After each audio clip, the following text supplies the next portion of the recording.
afternoon. Happy Hanukkah. It's Wednesday, December 17th. I'm Laura Cornfield, and this is IBA News broadcasting from Jerusalem. The European Parliament today adopted a resolution supporting Palestinian statehood in principle. The compromise motion did not follow some European parliaments in backing immediate recognition of a Palestinian state. Meanwhile, a UN draft resolution on declaring a Palestinian state will be submitted to the UN Security Council today, but the U.S. is expected to veto the proposal. Here with more is Eli Wagalanter. Good evening. The Palestinian bid for international recognition as a sovereign state was not an overwhelming victory, as European Union lawmakers gave only a qualified endorsement. That endorsement, in principle, stops short of the socialist call for all governments to bestow diplomatic status on Palestine. The carefully hedged compromise reflected EU divisions over how to restart the faltering Middle East peace process. At the same time, the Palestinians are planning to press ahead today with a UN bid to boost their hopes of statehood, despite a warning that the U.S. will block the move. The draft resolution calls for Palestinian statehood and a full Israeli withdrawal to the country's pre-1967 lines within 2 years. The draft resolution, likely to be submitted by Council Member Jordan, is a blend of the original Palestinian wording and the French version. The thorny issue of the Palestinians recognizing Israel as a Jewish state has reportedly been removed from the French draft.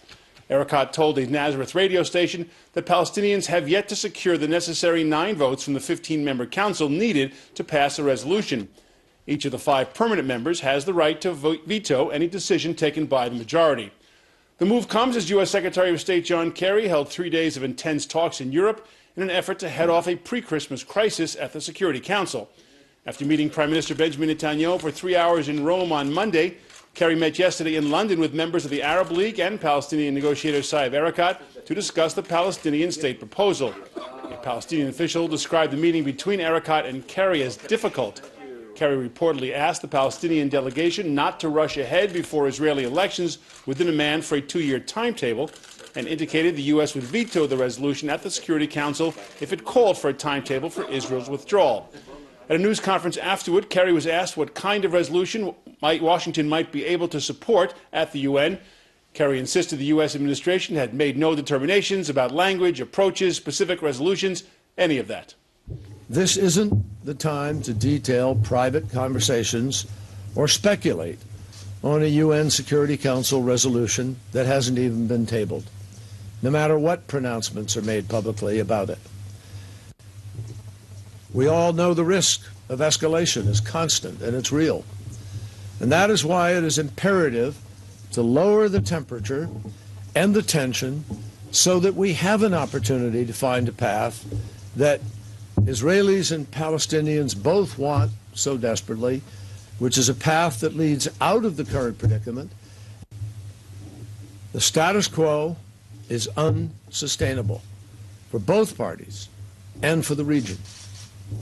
Right now, what we're trying to do is have a constructive conversation with everybody to find the best way to go forward in order to create the climate, the atmosphere, the political space, if you will, to be able to go back to negotiations and resolve this politically. Erekat reportedly told Kerry that Israel's attitude to the Palestinians had left them no choice but to seek statehood via the UN, and that if the U.S. vetoed the resolution, they would seek to join numerous UN and other international organizations en route to statehood, including the International Criminal Court. Last night, Netanyahu said it was chutzpah that the Palestinian Authority, which praises terrorists and worthless murderers, wants to sue Israel at the International Court at Hague for having committed war crimes. Speaking at a first night of Hanukkah candlelighting event for IDF soldiers, Netanyahu told them that they face an array of forces sworn to destroy the state of Israel. There is much darkness around us, he said. Extreme Islam is striking the entire world, in Canada, Australia, Pakistan, and also here, or at least they try. But he told the soldiers that while the PA wants to accuse the IDF of war crimes, you have nothing to worry about. We won't allow them, and they won't succeed in this. You will continue to protect us, and we will continue to protect you. Laura? Thank you, Eli. From today, Hamas is not longer officially considered a terror organization by the European Union. The European Court of Justice in Luxembourg published its decision after Hamas filed an appeal against its inclusion since 2003 in the EU's list of terrorist organizations. Hamas was taken off the blacklist based on technical grounds after the court determined that the process of declaring Hamas terrorists violated EU procedures and did not include sufficient legal evidence. Israel and the EU say that the decision will not have a lasting effect, as the file against Hamas will be resubmitted, and Hamas is expected to be returned to the list of terror groups within a few months' time. Nonetheless, Prime Minister Netanyahu and other Israeli leaders today demanded the EU immediately reinstate the terrorist status. She's a Muslim, a single mother, and lives on a kibbutz. Her name is Annette Chaskaya, and she's running for a seat in the Knesset with Habayit Yehudi Party. IBA's Ariel Sullivan brings us her groundbreaking story in this report. I'm a proud Israeli Muslim Arab woman. Brave words for a person in the Middle East. Now this lady has decided to run for Knesset for a seat with the Habayit Yehudi Party. She advocates the integration of Arabs into Israeli society and calls for drafting Muslim youth to the army, opposes a Palestinian state, and that's just the beginning. She's busy campaigning for a slot in the list, and her phone doesn't stop ringing. She is a single mom, a social worker from Akko, proud of the fact that her son served in Golani and Duchifat combat units and has moved to live on a kibbutz. At the moment, she's involved with the upcoming wedding of her daughter Suha, with primaries on her mind, and they have to pick a dress and a hairstyle, but she's also pushed by the sense of mission to get the Arab sector to embrace Israel. Do you know that in Arab schools there is no Israeli flag? It's because they don't recognize the Jewish state and don't want to be a part of it. They shouldn't be getting state funding. As for coexistence being dependent first on the resolution of the Israeli-Palestinian conflict, she had this sardonic statement. The Palestinian problem will be solved the moment they throw the last Jew into the sea and wave him goodbye. Then the problem will be solved. Any Arab who doesn't accept that Israel is the rightful national homeland of the Jews should emigrate from this country. What are Palestinians? They are my enemies. They aren't part of me. They aren't my blood. Don't mix the two things. I am a native of Israel and a citizen here. The mainstream politicians from the Arab sector ridicule her as surreal and exceptional, but she dismisses them, saying they don't represent the Arabs or really care about their needs, which may explain why she's running for a party totally identified with Jews. Today I am running for the Knesset to change everything. And it is up to you. If you don't want Tibi and Zuabi in the Knesset, then you have to elect me because I am the one who should be there, and not some Arab who represents a Palestinian people. She is a different and surprising voice coming from the Arab people. She might be a gimmick, or maybe she could herald a change in the Arab sector. The first test will come on January 14th, when Habayit Yehudi holds its first primaries. Ariel Sullivan for IBA News. Pakistan is in mourning today as mass funerals got underway for 142 people, most of them children, murdered in a massacre carried out yesterday by Taliban terrorists at a military school in the northwest of the country. Some 120 wounded are in hospital. A three-day mourning period was declared, and prayer vigils were held across the nation. The attack came in the city of Peshawar, where Taliban gunmen with explosives strapped to their backs scaled a back wall to gain entrance to a school and college, and then proceeded to gun down students and teachers. The slaughter was the deadliest attack of innocents in the country, already wary of unending terror assaults. After a day-long battle, the army managed to kill all 7 Islamic gunmen. The Taliban says the attack is revenge for a military offensive against their bases along the border with Afghanistan. Russia is in the midst of a financial breakdown. Reporter Alexander Jen has been following developments and joins us now. Alexander. The state of Russia's economy is the worst we've seen since 1998. Russian citizens are nervous and doing anything they can to stay afloat during this financial crisis. Panic strikes in Russia. People are racing to ATMs to exchange their rubles for dollars and euros and buying any items they can that hold value. The Russian economy is suffering after a last-ditch effort to raise interest rates from 10.5% to 17% failed to boost the ruble.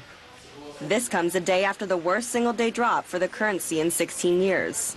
The ruble fell 19% in just 24 hours and has caused widespread panic throughout the country. They're between a rock and a hard place. in economic policy. So what is causing this ruble crisis?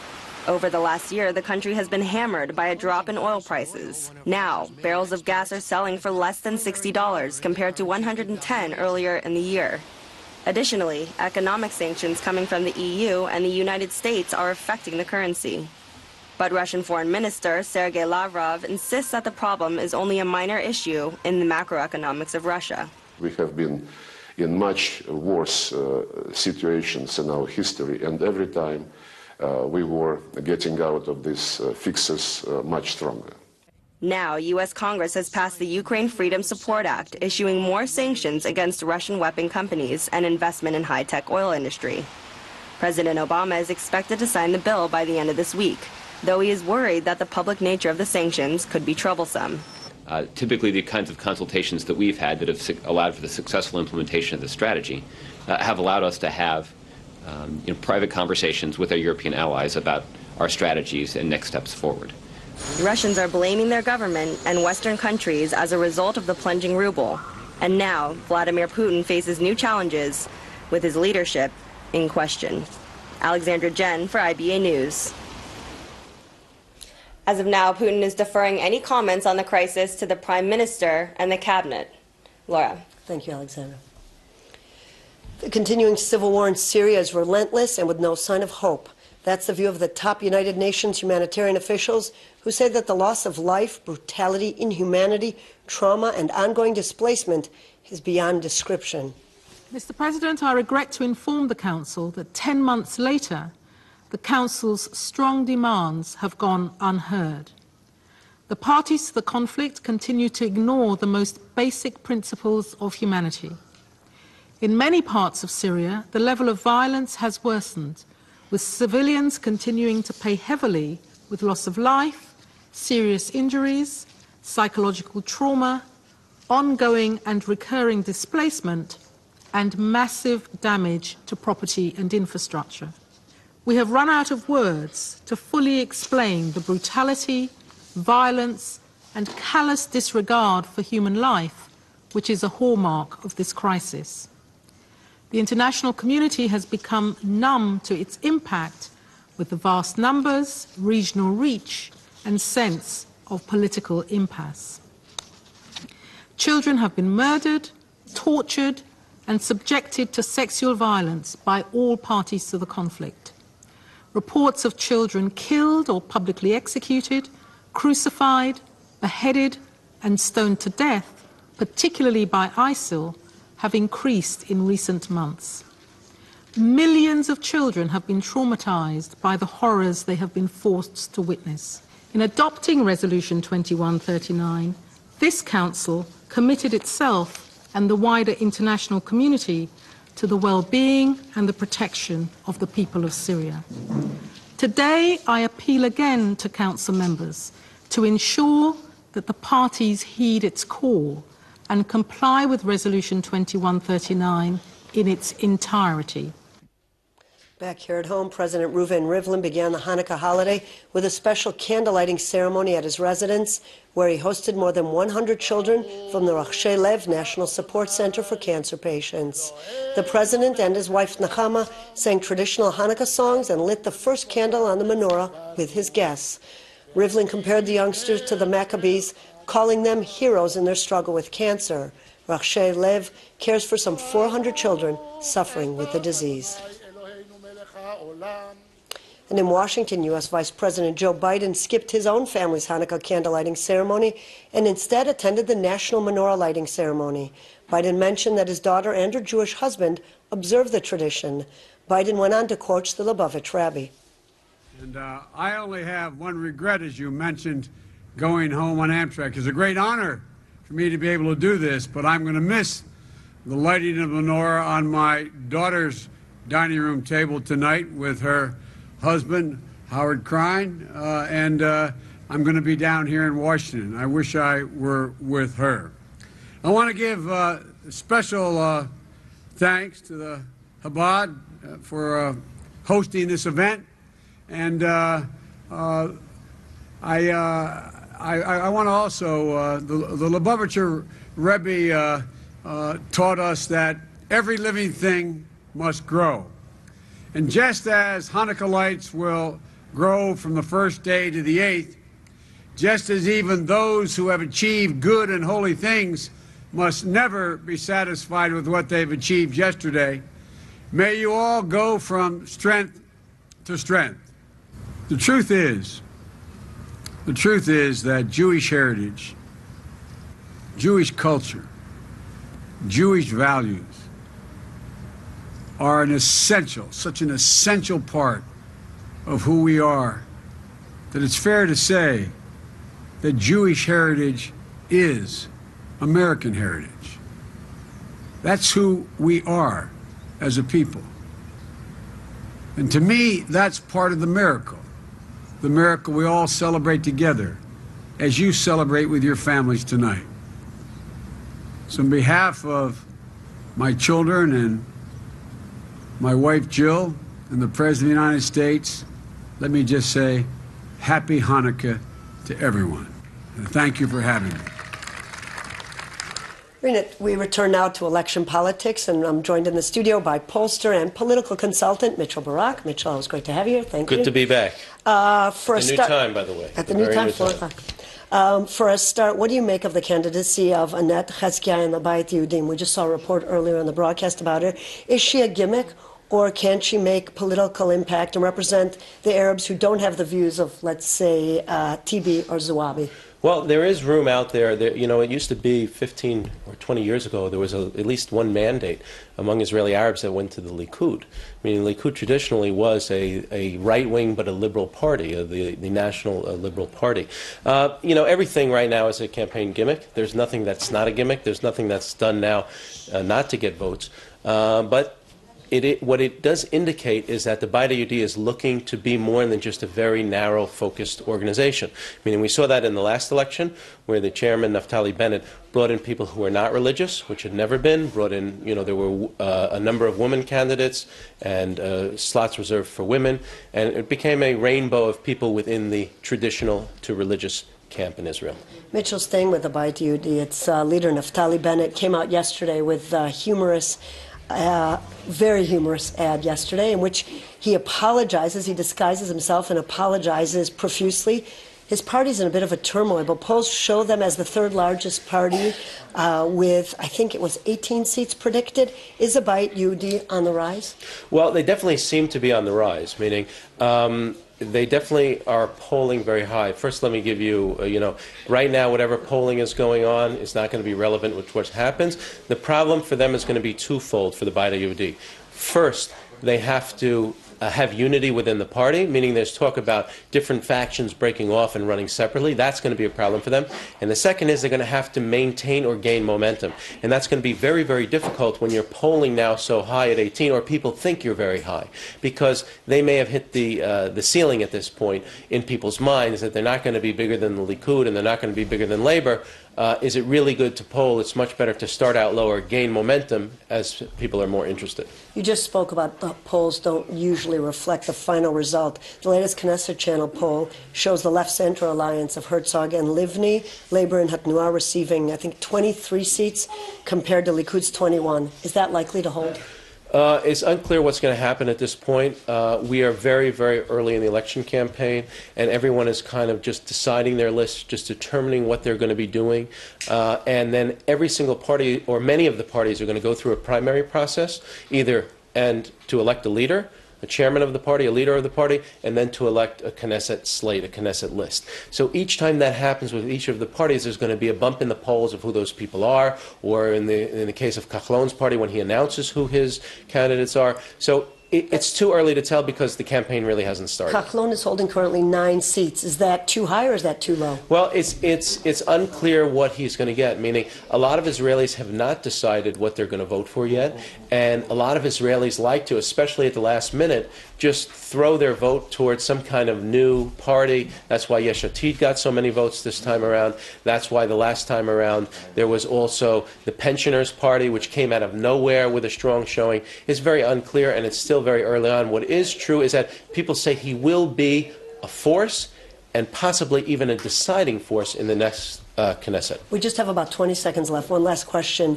The biggest question is Yair Lapid's Yesh Atid party with 19 seats. Polls give him now 12 seats.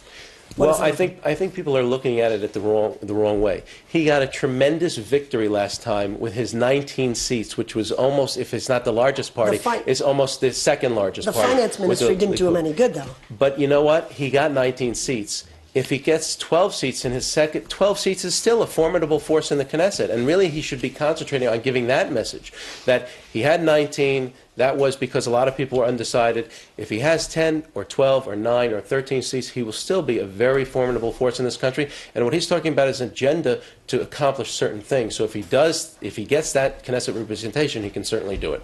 Okay, Mitchell, from politics to family time, let's invite your entire family. Okay, here we go. It's time for a candle lighting ceremony. Come Mitchell on.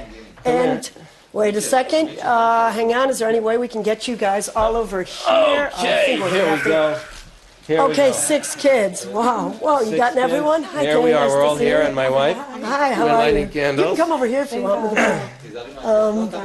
Okay. Mitchell, Okay, lift it up. Go for it. Okay, you ready? Second night of Hanukkah. Kids, I bet you know the brachos. Let's go.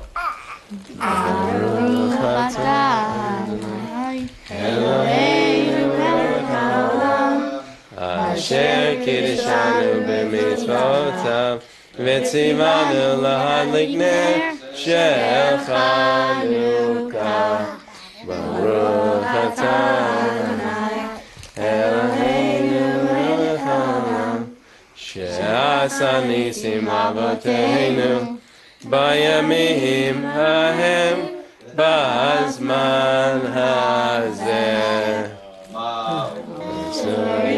Yeshuati lehana Tzikadei devilati V'sham toda Yishabeya Re'etachim V'akeya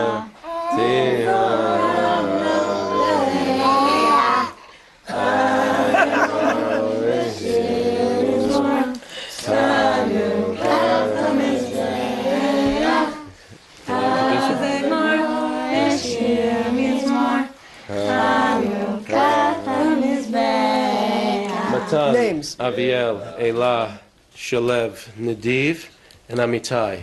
And Tammy. I know all their names. Impressive. And that's the greatest thing. Chag Sameach. Chag Sameach.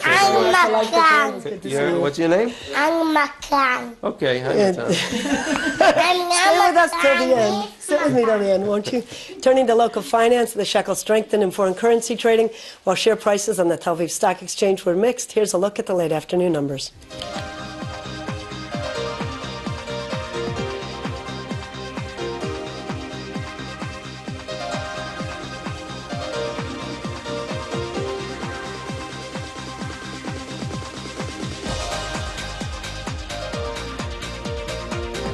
Turning to the weather and a slight drop in temperatures tomorrow under partly cloudy skies. Here are the highs and lows for the next 24 hours at home and abroad.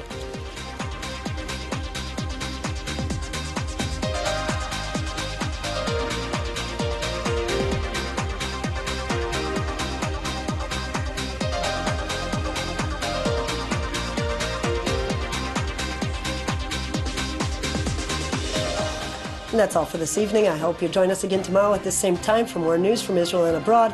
Until then, I'm Laura Cornfield wishing you a happy Hanukkah and Shalom from Jerusalem.